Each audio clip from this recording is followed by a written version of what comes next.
joining us to talk a little bit about what you can do today and throughout the rest of this week as you battle the heat is Sergeant Blake Belsky from the West Bloomfield Fire Department. Thank you for being with us, Sergeant.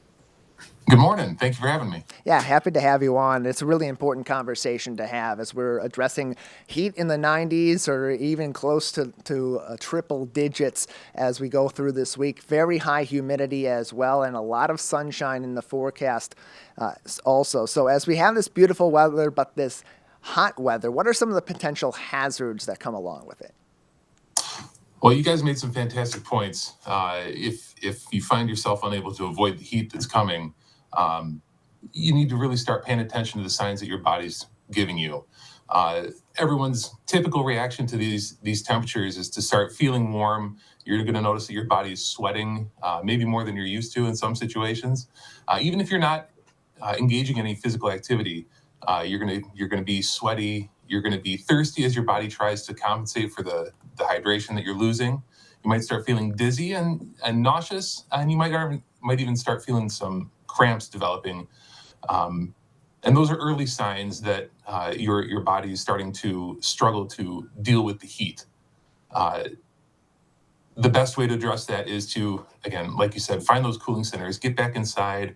If you can find an air conditioned environment, that's fantastic. If you don't have air conditioning, use fans, jump in the shower, take a bath, anything you can do to cool yourself off, rehydrate with water, some Gatorade if you feel like you need some electrolytes.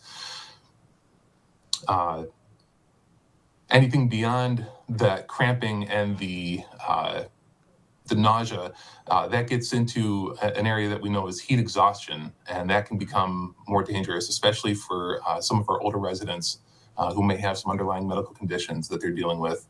Um,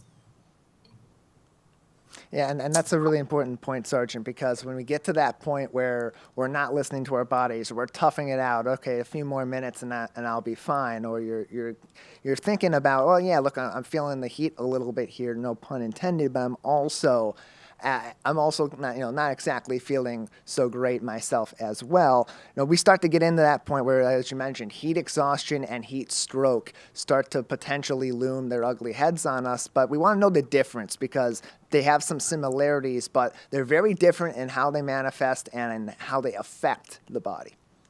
yes, so heat exhaustion is going to be more severe symptoms than just the I'm feeling thirsty or I'm feeling tired. This is going to be the I'm nauseous and I'm feeling clammy and I can't really engage in the normal activities that I would typically be able to do. And if those start lasting over an hour, then uh, that's going to be a time where you want to start seeking medical attention, whether it's getting yourself to a doctor or the hospital, or even calling 911 and letting our paramedics come and assess you and then transport you to a hospital if needed. Heat stroke is late, uh, a much later condition where your body is no longer able to compensate for the heat that you're experiencing. You've become so dehydrated that you can't sweat anymore, and your body has lost the ability to cool itself. So your skin is going to be very red, very dry, very hot. You're going to start feeling a rapid pulse. You're going to be at risk of becoming confused and making decisions that could be detrimental to your health. You could lose consciousness, and your body is going to start, as a result of being so dehydrated, you're going to start experiencing more and more medical conditions the longer you wait to seek treatment. And so, with that, it's really important to keep track of those symptoms that you were mentioning because if you're feeling some of those symptoms, you're continuing to spend time outside, whether you're exercising, you're working in the yard, or even you're just hanging out with friends and family and enjoying the sunshine. Ignoring those can have some severe effects on your body if you are especially suffering from heat stroke long term and don't get that treatment. What are some of the dangers that come along with not immediately taking yourself out of that situation and either cooling off or, as you mentioned, calling 911, getting paramedics out there to assess you and hopefully treat you and alleviate the symptoms? I mean, at a certain point, your body is going to start compensating by shutting down the organs that it deems non-essential to surviving in that moment. Your kidneys will shut down. You could run the risk of being so dehydrated and experiencing electrolyte imbalance that you start having symptoms of a heart attack, symptoms of a stroke. It's so important that you stay hydrated and stay cooled in these situations.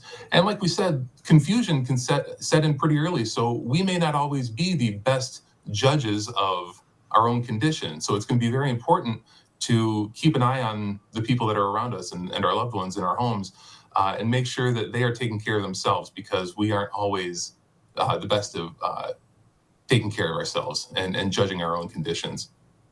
And so, if we are keeping an eye out, if we are seeing these symptoms in our loved ones and our friends and strangers when we're out and about in this heat over the next few days or any time throughout the summer, what are some actions that people can take, including when they're in between that moment when they're noticing these symptoms and first responders are arriving? If somebody can take drinks of water, small sips preferably. We don't want to run the risk of them vomiting and losing even more fluids. Help them get rehydrated if you can. If you can get them cooled down with some damp rags or even ice packs. Slow and steady actions here. But purposeful rehydration, slow but purposeful cooling. We don't want them to get too cold too fast and start shivering, because that's counterproductive to what we're trying to do. And then stay with them until responders get there. We want to make sure that you're able to help the responders understand what was happening before we arrived, so that we have a clear understanding of what treatment that patient needs.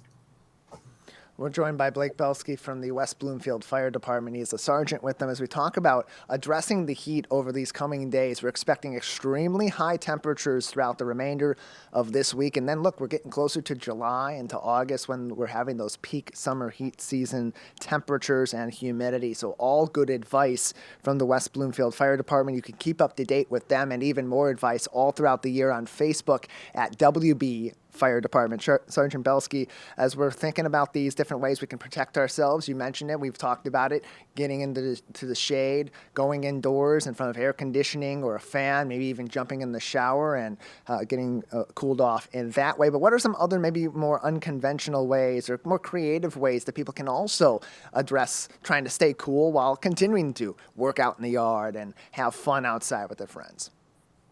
Those things are all still okay. Make sure you're taking breaks. Make sure that you are getting inside and getting some cool liquids to drink. Maybe take some breaks by doing some activities that you don't normally get a chance to engage in. Get up to the library. They've got air conditioning. They've got some fantastic books that maybe you haven't checked out in a while. Might be a great time to go see a movie in a nice air-conditioned theater. Find those activities that are weather appropriate. You wouldn't jump in the lake typically in the middle of the winter, and you wouldn't normally stay outside in 100-degree heat for too long. So again, just make sure that you're making good choices. Make sure that the people around you are making good, healthy choices.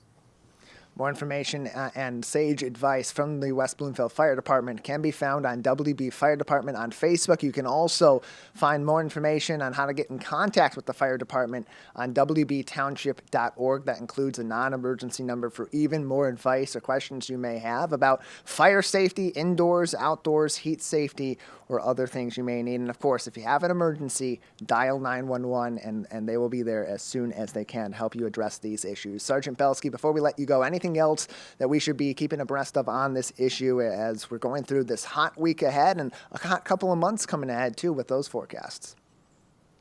Keep an eye on the forecast. Plan accordingly. If you've got weather alerts on your phone, those are useful. Plan your wardrobe, plan your activities, plan your meals, and your hydration accordingly. Stay informed. That's the best way to stay safe. We appreciate your time. Thank you, Sergeant. Thank you. Have a great day.